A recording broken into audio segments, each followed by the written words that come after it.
Okie dokie, let's see if we are live. I'm just going to go ahead and check the stream health and Los Angeles. It's happening in the background. I don't know if anyone can hear that. Okay, let's see. Nice. We are streaming. 白岩学園3年 B 組の皆さん、こんにちは。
はい、こんにちは。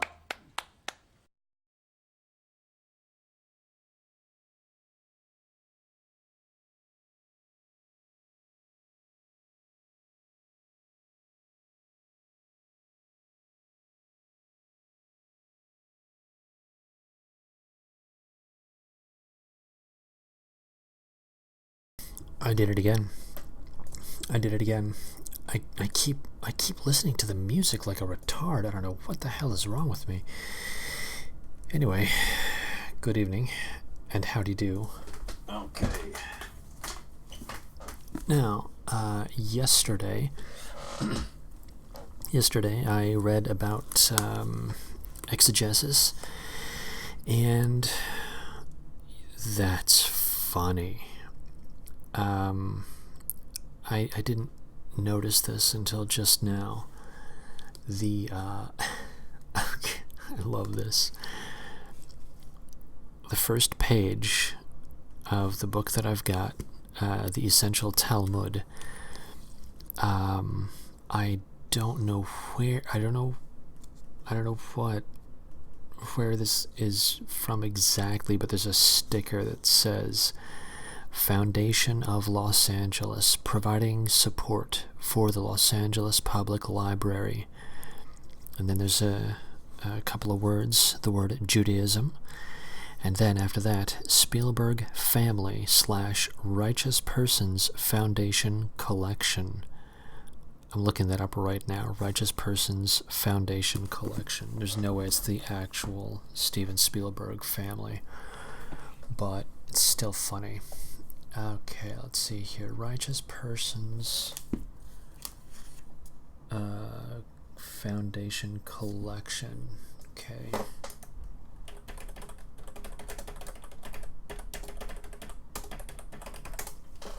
Let's see what it yields. Look at that, home. They actually have a website. 350-year-old Jewish story still speaks to life today. And I'm just going to throw this out there. The image, I'm going to post a link here.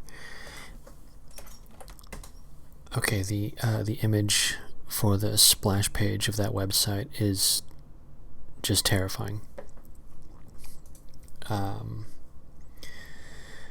Okay, whatever. Let's see here. Well, I'll be damned. It is actually the Steven Spielberg. Holy cow. I'll be darned.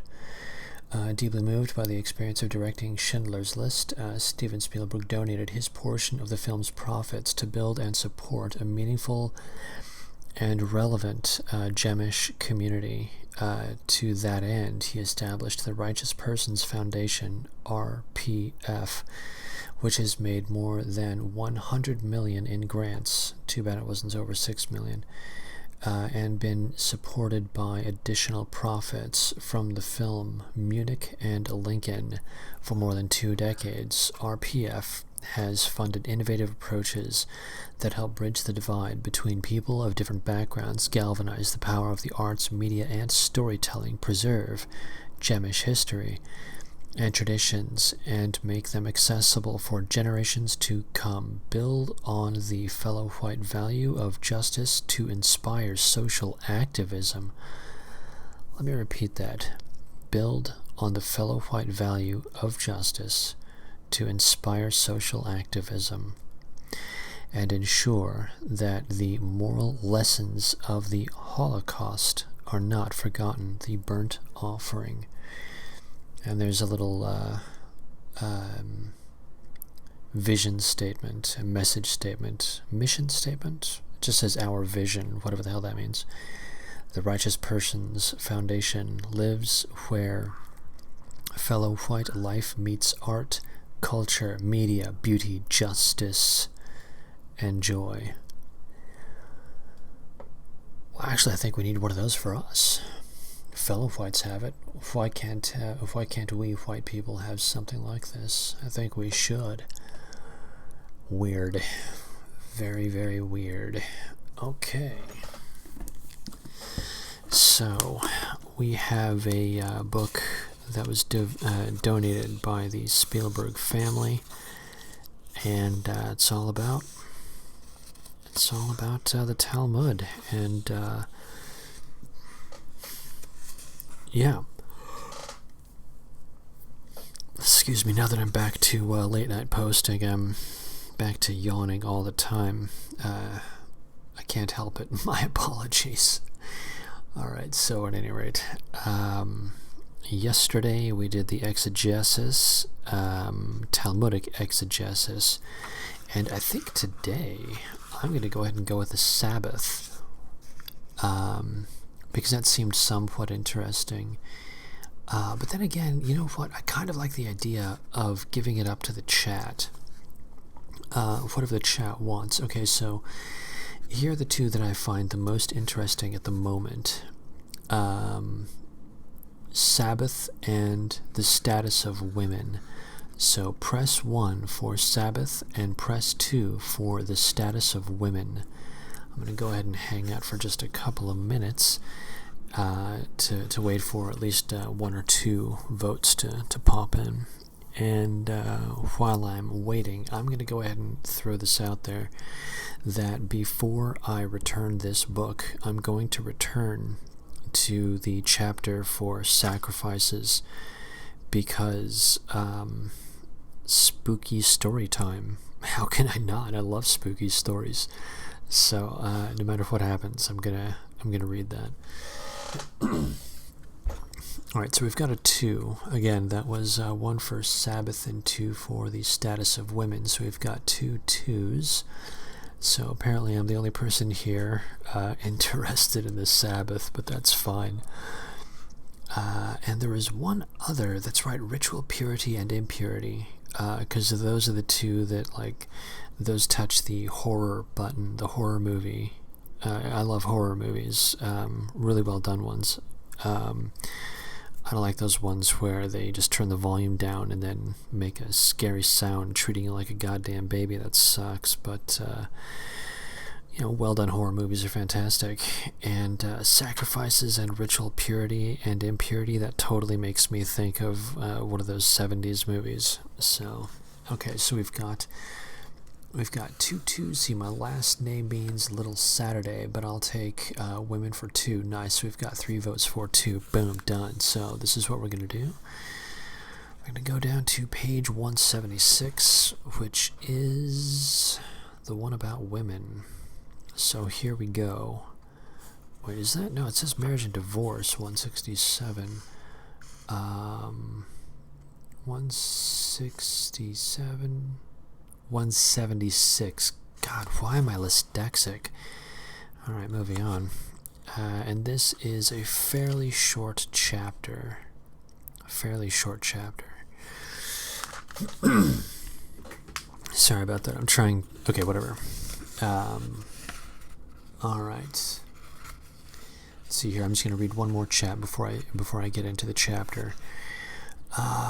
Goose Bear says, if you go back far enough, you can find any subject written in poetic meter in Persian, because you had to be able to write that way to be accredited in any subject in medieval Iran, even medical literature. That's funny. It's so, poetry about how to dress a wound. That is actually pretty funny. Sorry, I cleared my throat into the mic a couple of minutes ago. Sorry about that. Alright, so here we are. We are now going to read about the status of women according to Talmudic law. This is a very exciting subject, and I am excited, so here we go. Talmudic law. Oh, and this is, of course, the Essential Talmud by Aidan Steinsaltz. Just in case for some reason someone is interested. This is copyrighted in 2006, so it's a fairly recent book. Alright, continuing. So we begin. Chapter 20, the status of women. Talmudic law excludes women, in many ways, from several important spheres of life. It exempts them, for example, from those positive precepts that depend on a given time of the day or year for performance. These include many of the familiar rituals of Jewish life, wearing the tzitzit, parenthetical fringed four-cornered garment, and parenthetical laying tefillin, parenthetical phylacteries, and parenthetical, I don't know what word that is, reciting the Shema Yisrael prayer, blowing the shofar, constructing the sukkah and pilgrimage. Women are not permitted to join the minyan, parenthetical quorum of 10, and parenthetical for prayer, nor are they assigned active functions within the community. As for their social status, they are not eligible for administrative and judicial positions, and most significant of all, they are exempt from the important mitzvah of studying Torah, a fact that inevitably precludes them from playing a part in Jewish cultural and spiritual life. So it seems that Judaism is basically for the males of the tribe. So the hard religion is for the males, and the women basically get to hear about it. Okay, continuing. One might have expected all these restrictions and exemptions to create an inferior caste and to relegate women to a totally marginal role in Jewish society. Yet, they were active in many different spheres and made their presence felt not only through activities they undertook as wives and mothers, but also in what happened to be exclusively male provinces. The reason is apparently inherent in the nature of the Talmudic approach to life and to Torah. The halakha is regarded as more than merely a philosophical and intellectual structure in need of justification and substantiation through incessant theorizing. It is seen rather as a network of practical laws, in a sense laws of nature, the attitude toward which is completely pragmatic and hence totally flexible. For example, it was not because the savages, that's a little bit embarrassing. Alright, let's try that again. For example, it was not because the sages thought women intellectually incapable of learning that they exempted them from study. On the contrary, they believed that, quote, women are endowed with greater bina, understanding, intelligence, end bracket, than men, and did not bar the way to those few women who chose to study it.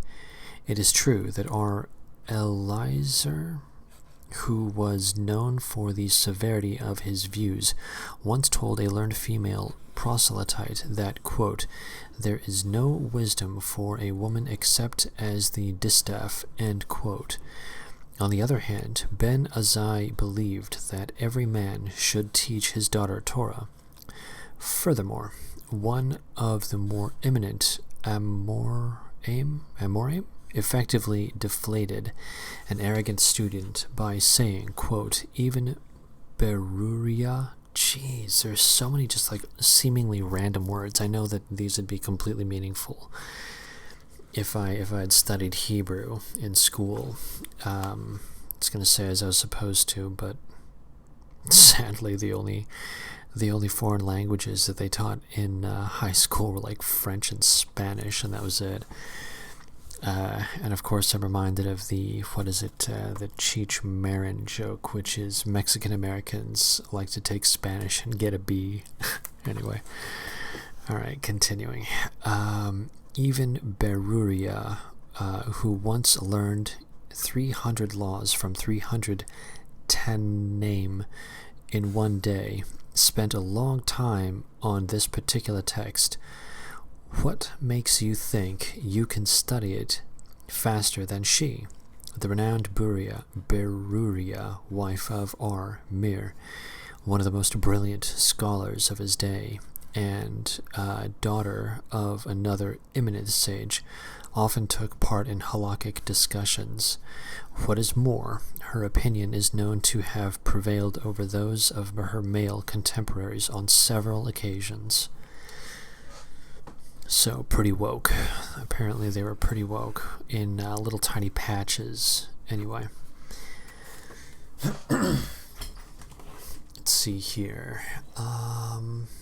Let me just... there's like one or two things in the chat that I'm going to read, because it's kind of interesting. Ruiner says, only paganism gives more equal footing to female roles. Goose, paganism is a LARP.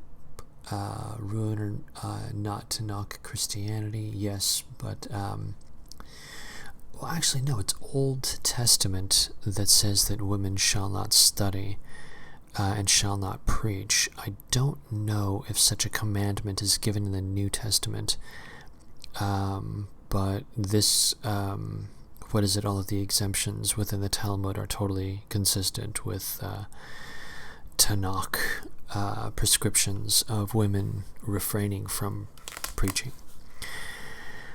Okay, but let's continue.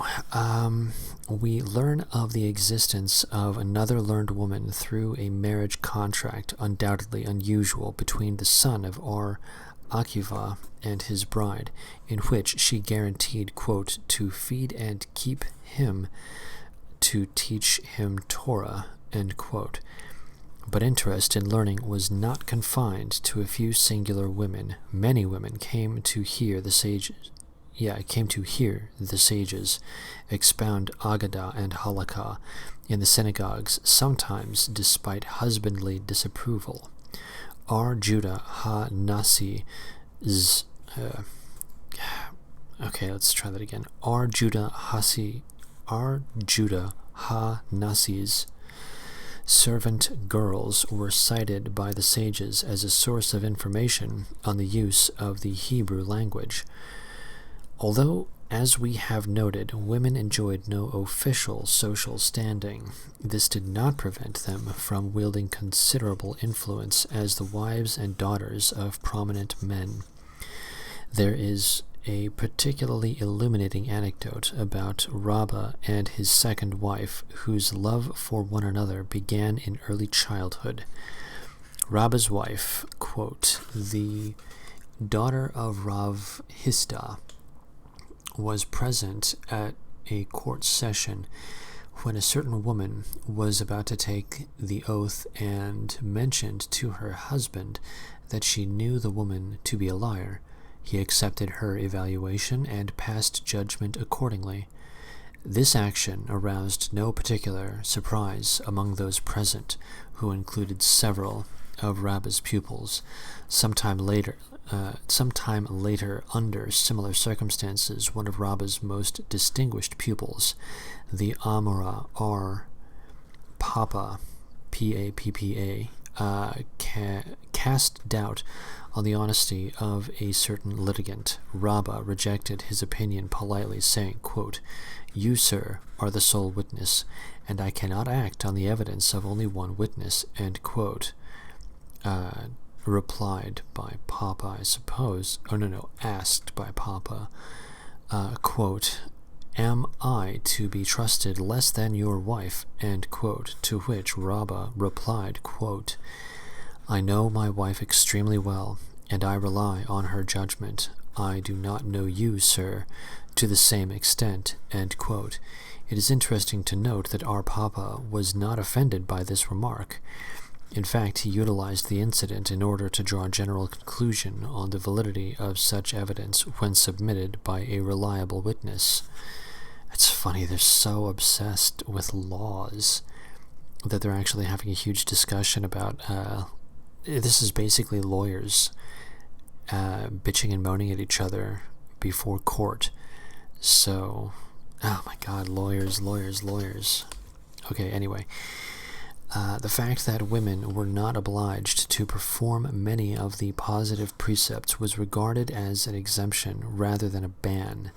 Men persisted in regarding themselves as the more fortunate sex, privileged to fulfill a greater number of precepts. This is attested to by the benediction reciting each morning, in which man praises God for not having made him a woman. However, those women who sincerely wished it were permitted to undertake additional mitzvah. Thus it is related that, quote, Michal, the daughter of Saul, laid phylacteries, or, quote, the wife of Jonah went on a pilgrimage, end quote.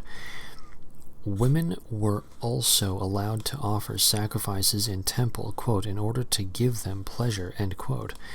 There is no clear theoretical distinction between these precepts from which women are exempt and those which are binding on them, although they were exempt from reciting the Shema prayer. Prayer in general was obligatory, as in the case of men, since it was, quote, supplication to God. Some sages were, let me just check to see how many pages I have to go. It's 1:27. It's kind of the time that I would normally start to... Some sages, I'd say page 3, 1, 2... No, I'm going to go for a little bit longer, then I'll take a break. Okay. I'll go for one more paragraph, and then I'll take my break. Then I'll go to a song. Some sages were slightly daunted by the prospect that women might dedicate themselves too thoroughly to prayer or asceticism, particularly in cases where their motives were suspect. The list of Mavelai Ola... It's almost embarrassing sometimes, like I don't know these words, and they seem to be tossed off like everyone should know them, but whatever. The list of Malavai Olam, or idlers, wastrels, includes the Betula Tsaliyanit. Tsaliyanit? Parenthetical, devoutly praying maiden, and parenthetical, and the Alamana Tsayamanit, parenthetical, ascetic widow, end parenthetical, ascetic widow. I like the way that sounds.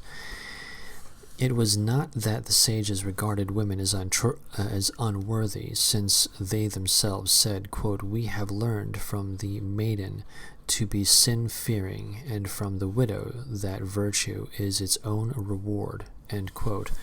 But rather that they feared that pious behavior might sometimes be aimed at outward show.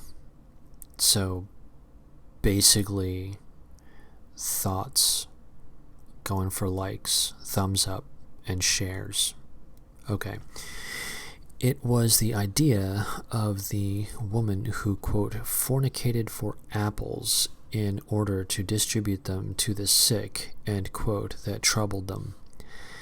As a general rule, however, the God-fearing woman who bruised herself with good works was a familiar figure, and it was accepted that certain women were extremely righteous and even paragons of virtue. The activities and status of the ancient prophetesses, what a weird word. The activities and status of the ancient prophetesses were taken for granted and were not deemed to require explanation. In fact, there was a well-known saying that, quote, "the patriarchs were inferior to the matriarchs in prophecy." I think we can all think on Rebecca with regards to that one. Alright, I am going to take a brief break, and while I do that, I'm going to play a little song. Let's see what I've got lined up. I think I'm going to play... yeah, I'm going to play this one. I like this track. This is a fun track produced by an absolute maniac, madman, criminal, but it's a really good track, so I can't help it. I'm going to play it. So there you go. Anyhow, AFK BRB. Taxi!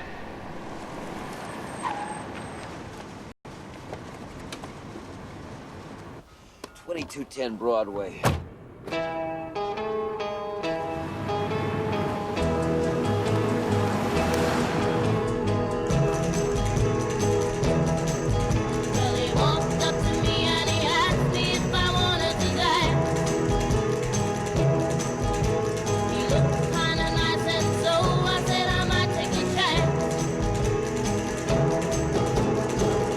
When he danced, he held me tight, and when he walked, he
freaking love. Excuse me. Freaking love that track. It's a bit much. That track was produced by Phil Spector, who is an actual real-life murderer. Genuinely bad guy. But even evil people are capable of making things that are entertaining. So, what are you gonna do? Anyhow. Alright. Let's continue. Let's continue on. Alright. So, the patriarchs were inferior to the matriarchs in prophecy. Again, I say, Rebecca. Nice, a girl's gotta earn her fruit. Holy cow. Settle down, Elaine. Alright, continuing.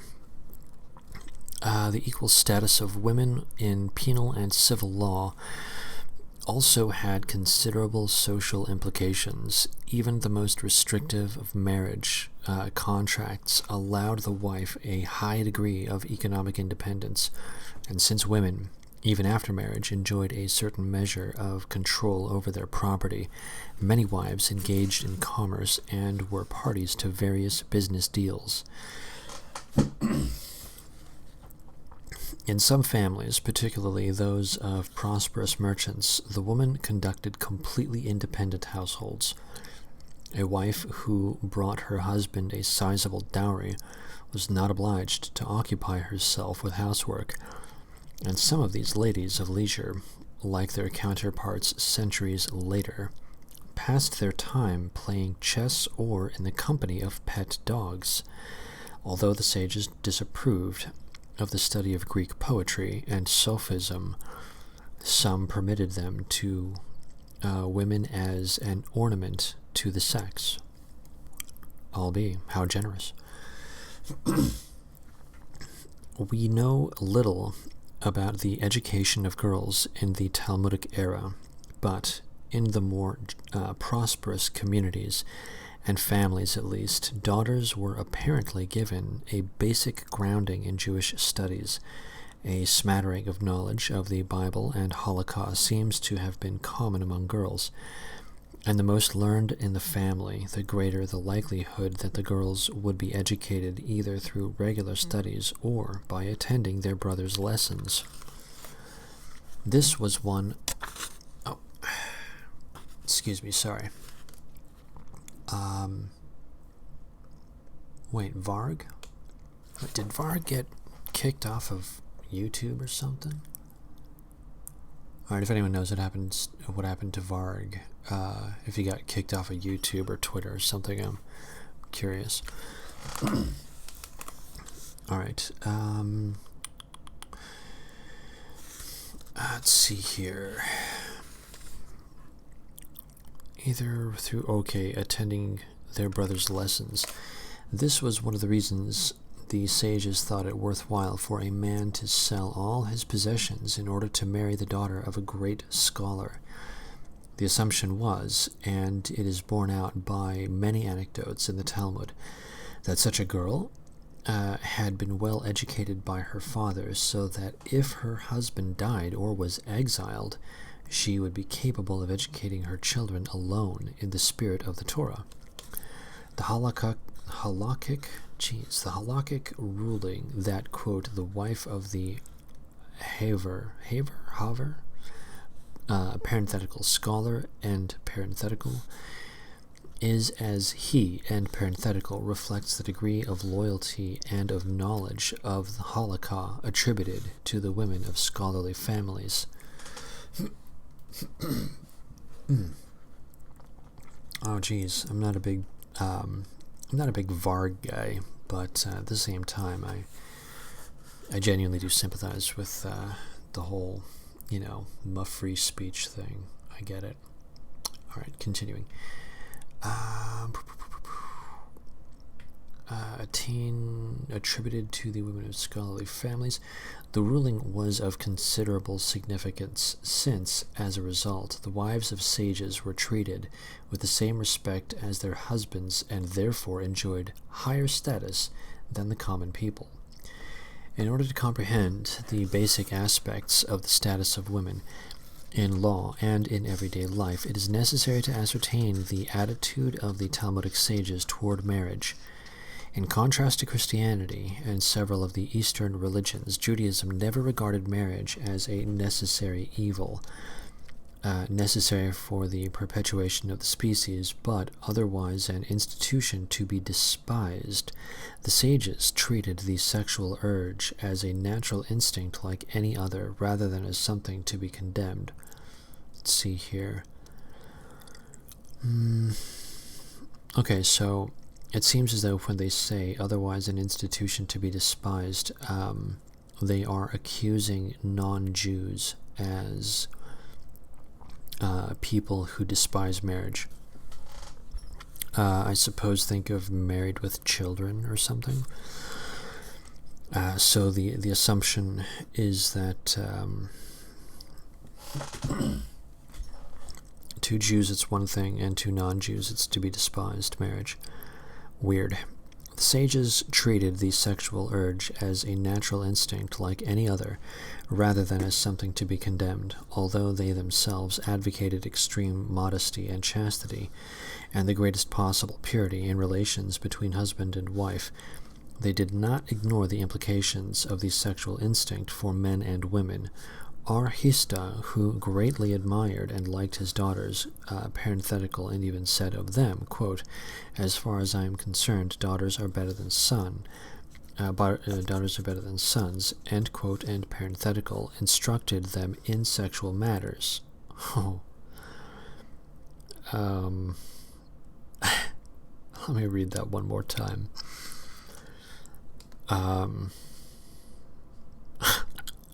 I gotta read that one more time. Arhista, who greatly admired and liked his daughters, instructed them in sexual matters. His teachings are cited in the Talmud and complement the extensive guidance offered to men. In general, the sages were aware of the power of the sexual drive, and their view is epitomized in the saying, Ein Epitropos Learayot. That sounds like it sounds like a combination of like German and French. Anyway, parenthetical, there is no guardian over sexual affairs. Accordingly, even the most chaste and pious of men, who was above suspicion, could never be wholly trusted and should not be entrusted with the task of guarding a woman alone. There's a saying, I think it's Arabic, something about how when a man and a woman are alone, it's just the three of us, you, me, and the devil. So, it's funny. It is a measure of their profound awareness that the sages claimed that, quote, "He who is greater than his fellow man is also greater in desire," end quote. And several stories are told of men renowned for their piety who were almost tempted into sexual misdemeanors. The purpose of these anecdotes was not to denigrate these saintly men, but to emphasize the need for chastity and self-control. Judaism regards the taking of a wife as an important precept binding on every man. Even a man who is no longer capable of fathering children is urged to avoid the celibate life.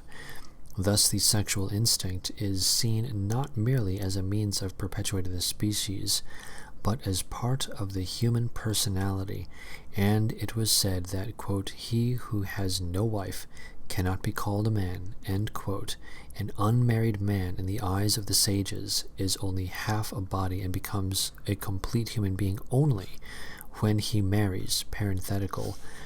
The story of creation, as related in the Torah, was interpreted by most scholars as meaning that Adam was created with a dual image and was later separated into two bodies, man and woman. That's interesting. That reminds me of, okay, now everyone gets to laugh at me, I say this like every 2 streams I'm paused. Okay, moving on. So, super paused Eke. From, what was it? Hedwig and the Angry Inch. In the movie Hedwig and the Angry Inch, there's discussion of exactly this, which is man being created as a thing that is both male and female, and then is separated into male and female. I think the Greeks talked about this too. So, funny. Anyway, from the social aspect, the family, the male-female unit is the nucleus of life, and any discussion must take both sides of this unit into consideration. The emotional and spiritual relationship between husband and wife is also taken into account, not only in regard to child raising, but also from the point of view of the couple. The Talmud quotes the case of a certain woman who was married to a scholar and used to tie the tefillin around his arm. After his death, she married a tax collector, parenthetical, an occupation that the sages associated with avarice and blackmail, and parenthetical, and now tied the collector's armband around her new husband's arm each morning. On the other hand, the Talmud brings the example of a pious man married to a pious woman. After their divorce, she remarried and guided her new husband into the paths of righteousness, while her first husband remarried an evil woman who corrupted him. These two examples of the reciprocity of relations point to a realistic evaluation of the role and status of women in the family. Although there were few days in which women could express themselves in public life, their practical influence was considerable, and this was neither frowned upon nor camouflaged. There are tales galore about the firm-willed wife of the sage, Naaman, who was a scion of the family of the Exilarch?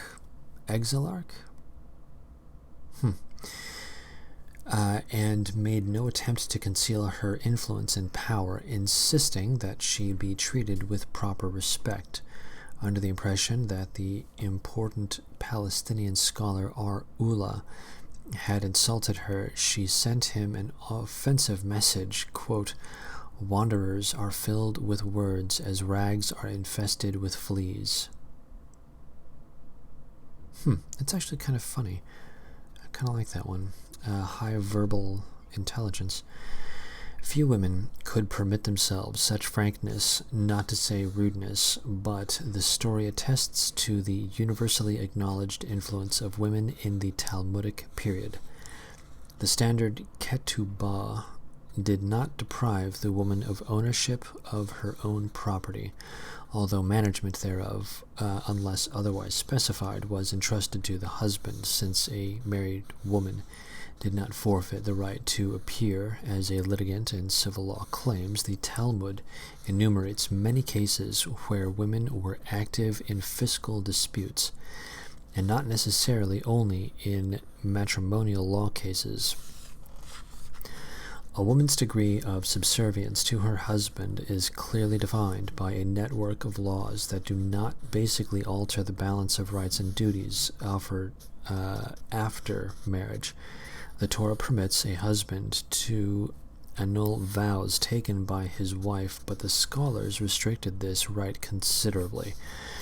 The husband is permitted to revoke only those vows pertaining in some way to marital relations, but is forbidden to intervene in any other obligations his wife has undertaken. Similarly, although a father may marry off his daughter and cancel her vows, his authority is limited to minor daughters who have not yet reached the age of sexual maturity, parenthetical 12, and parenthetical, they become completely independent after puberty.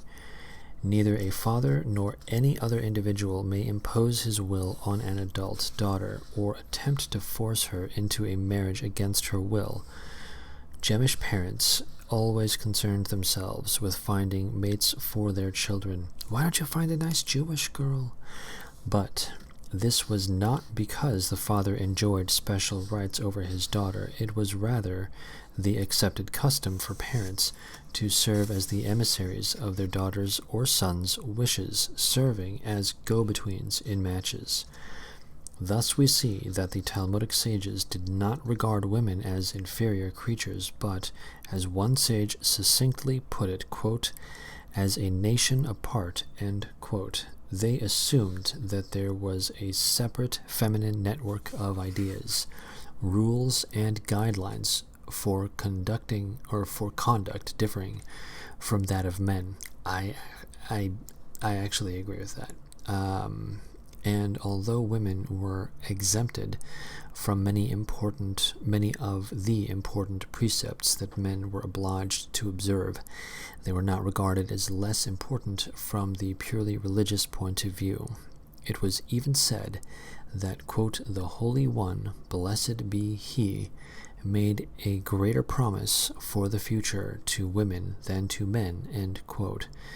The distinction between the sexes is based on a functional division of tasks, which are seen as separate but equal.